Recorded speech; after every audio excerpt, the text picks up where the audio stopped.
এই যে ধীরে ধীরে আমাদের উপরে সিরিয়াল আসছে, এর চাইতে বড় আক্রমণ কিন্তু আমাদের উপর আসতে যাচ্ছে ধীরে ধীরে, আমরা কিন্তু বুঝতে পারছি না। এই দেশটা কিন্তু রাহুল গ্রাসে চলে যাচ্ছে, এই দেশটাকে গিলে ফেলার চেষ্টা করা হচ্ছে। এই দেশের মানুষের গণতন্ত্র নস্যাৎ করে দিয়েছে। ভারতের অনেক বিদগ্ধ গুণীজন কিন্তু আগামী দিনের সম্পর্কে শঙ্কা প্রকাশ করে চলেছেন। আজকের এই যে হায়না সরকার বিএনপির নেতা কর্মীদেরকে জেলে পাঠিয়ে দেশনেত্রী বেগম খালেদা জিয়াকে মৃত্যুর মুখে ঠেলে দিয়ে আমাদের নেতা তারেক রহমানকে প্রবাসে ঠেলে দিয়ে তারা এই দেশটাকে দখল করতে চাচ্ছেন কিংবা দখল করে নিয়েছেন। প্রিয় ভাইরা, আমরা কি এই দখল সত্য মেনে নেব? আমরা কি তাদের বিরুদ্ধে প্রতিবাদ করব না? আমাদের কিন্তু শহীদ রাষ্ট্রপতি জিয়া রহমান প্রতিবাদ এবং প্রতিরোধ করতে শিখিয়ে গেছেন। ৭১-এর মুক্তিযুদ্ধে তিনি প্রথম রিভোল্ট করেছিলেন, অস্ত্র হাতে যুদ্ধ করেছিলেন।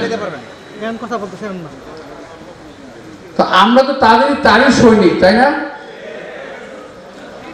আমাদেরকে ওনাকে ফলো করতে হবে। যে বিপর্যয় আসুক সেই বিপর্যয় মোকাবেলা করতে হবে। প্রিয় ভাইয়েরা, কি গেল, সিডর গেল, এরপর আরো কিছু গেছে না, সিডর সহ এরপর অনেক কিছু গেছে, আইলা গেছে, সিডর গেছে, এখন আসি গেল কালকে রেমাল।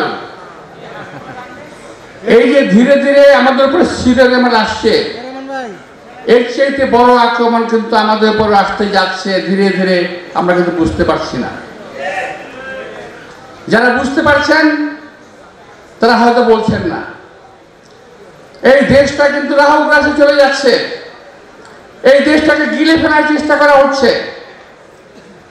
এই দেশের মানুষের গণতন্ত্র নস্যাৎ করে দিয়েছে, কথা বলার অধিকার শেষ করে দিয়েছে।